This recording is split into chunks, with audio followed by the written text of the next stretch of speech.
Assalamualaikum warahmatullahi wabarakatuh. Kembali lagi di channel ini. Ini merupakan video ke-11 dalam mata kuliah teori sastra. Dan pada kali ini kita akan membahas mengenai teori resepsi sastra. Resepsi berasal dari bahasa Latin yaitu reciper, yang diartikan sebagai penerimaan atau penyambutan pembaca. Dalam arti luas, resepsi diartikan sebagai pengolahan teks, cara-cara pemberian makna terhadap karya, sehingga dapat memberikan respon terhadap karya tersebut. Menurut Pradopo 2007 halaman 218, yang dimaksud resepsi adalah ilmu keindahan yang didasarkan pada tanggapan-tanggapan pembaca terhadap karya sastra. Karya sastra sangat erat hubungannya dengan pembaca, karena karya sastra ditunjukkan kepada kepentingan pembaca sebagai penikmat karya sastra. Selain itu, pembaca juga yang menentukan makna dan nilai dari karya sastra, sehingga karya sastra mempunyai nilai karena ada pembaca yang memberikan nilai. Sederhananya, teori resepsi ini adalah teori yang menilai suatu karya dari segi makna, yang didasari oleh respon atau tanggapan pembaca, pendengar, dan juga penonton. Respon atau penilaian ini bisa bersifat relatif, artinya bisa respon yang positif terhadap karya tersebut ataupun respon negatif terhadap karya tersebut. Respon atau komentar yang diberikan haruslah konstruktif. Tanggapan atau komentar pembaca, penonton, pendengar, ataupun audien ini bisa berkaitan dengan tokohnya, ceritanya, atau juga garapan ceritanya. Berikut ini penerapan teori resepsi sastra dalam film Keluarga Cemara pertama.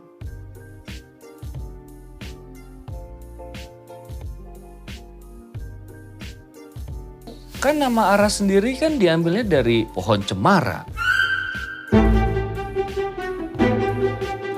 Dah, ini Ara. Ini Teteh. Ini Emak. Ini Abah.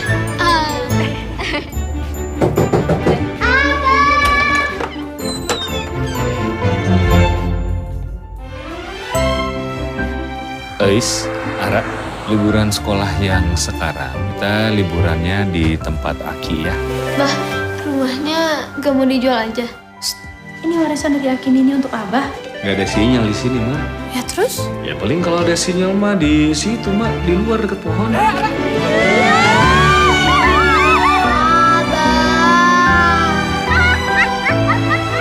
Anak-anak kapan dikasih tahu? Dikasih Abah waktu, Ma. Abah nggak tega ngasih tahu anak-anak. Kita bangkrut.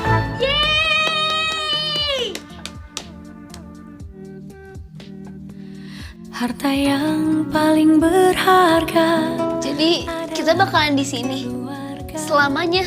Emangnya benar keluarga kamu teh jatuh miskin? Kalau Abah gak pernah janji apa-apa sama orang, sekarang kita masih di Jakarta. Is benci sama Abah. Semuanya jadi susah gara-gara Abah, Mak. Kalian itu semua tanggung jawab Abah. Selamat pagi, Emak. Ara nggak mau ulang tahun lagi. Kalau Ara udah umur 13 tahun, Abah pasti marah-marahin Ara kayak ke Teteh Ei sekarang. Berseri indah. Terima kasih. Sabar ya Teh, hari-hari pertama itu emang yang paling berat. Untuk tampil perkasa bagi kami putra-putri yang siap berbakti.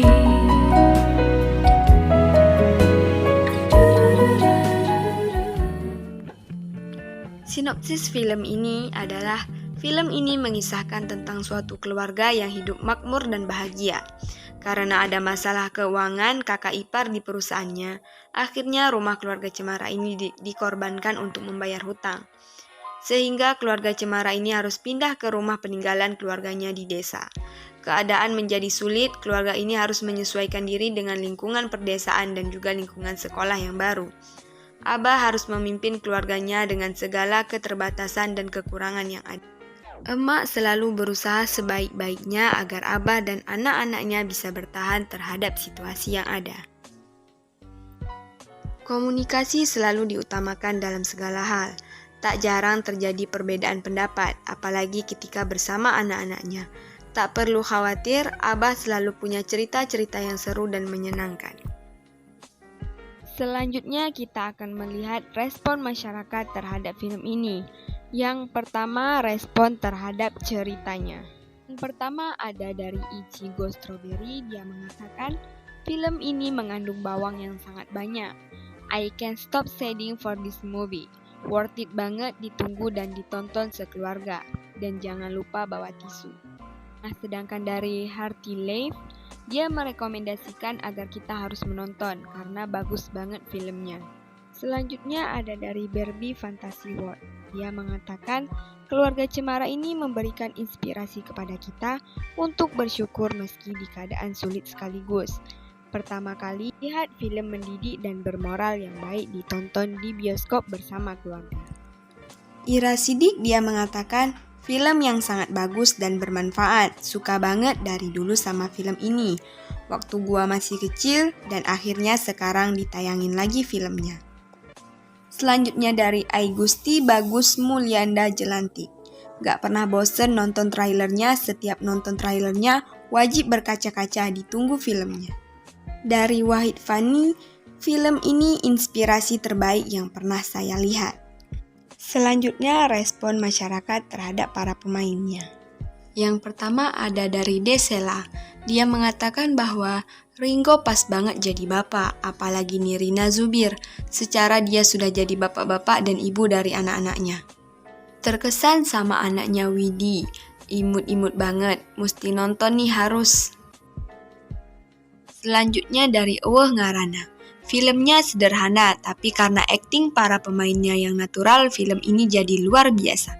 Keren, semoga ada keluarga Cemara 2. Dan selanjutnya ada dari Virjana Lim. Dia mengatakan, kalau pemainnya ada Nirina Zubir, pasti filmnya bagus. Yang ketiga ada respon masyarakat terhadap produksi dan garapan film ini. Dari Irfan Arifandi, dia mengatakan, satu kata salut. Indonesia butuh film keluarga yang benar-benar dibuat dengan hati seperti ini. Semua aspek dalam film ini jelas-jelas dibuat dengan sungguh-sungguh. Dari directing, naskah, sinematografi yang sederhana tapi ngena. Terima kasih sudah menyediakan tontonan yang bermanfaat namun dibuat dengan sangat apik. Dari Agus Yuli dia mengatakan, penyajian film yang apik dengan pengemasan kekinian dan gambaran cerita yang sangat wajib dan patut ditonton. Tak hanya ini saja, berikut respon para artis terhadap film ini.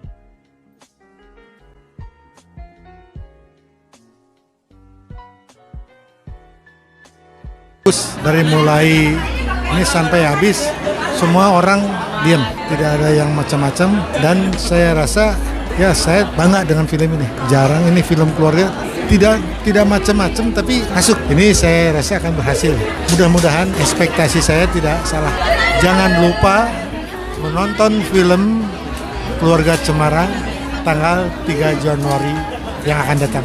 Wah, kalau bahasa Inggris mah brilian ya. Tadi sih aku nangis sudah dari ke tengah terakhir tuh, menyentuh sekali. Lo yang sudah punya keluarga, yang belum punya keluarga, yang merasa, kayaknya hidupku berat gitu ya. Gue sebagai orang yang dibesarkan dari single parent juga, merasa enggak kok, kita harus tetap bisa berjuang gitu intinya. Pesannya gila banget sih, banyak hal-hal yang bisa diobrolin gitu kan. Selamat keren ya, banget. Teh Anggia, tim semuanya, para pemain sukses banget. Ara, kamu lucu banget. Ais juga bagus. Ais bagus. Nirina Zubir juga. Ya wow. Kalau yang senior nggak usah lah ya. Apalagi Mami Asri Ulas. yang senior nggak usah lah, yang muda-muda nih. Yeah. Yang senior udah pasti pakam, bagus banget. Jangan lupa untuk nonton Keluarga Cemara. Iya, tanggal 3 Januari 2019 di bioskop kesayangan Anda.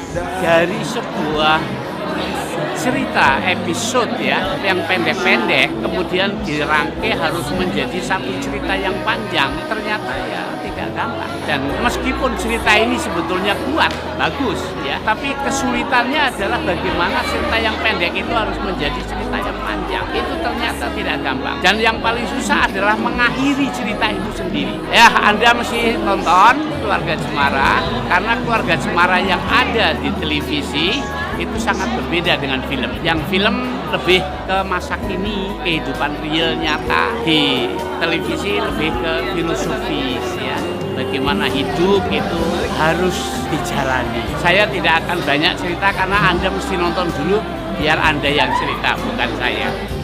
Kita benar-benar sesanggukan 5 menit per 85% film ini mendapat respon positif dari masyarakat, baik mengenai garapan ceritanya atau produksinya, dan juga para pemainnya atau juga Dan bahkan keseluruhan film ini ceritanya. Pada tahun 2019 merupakan film yang paling laris di bioskop Indonesia pada tahun 2019. Sekian video kali ini. Wassalamualaikum warahmatullahi wabarakatuh.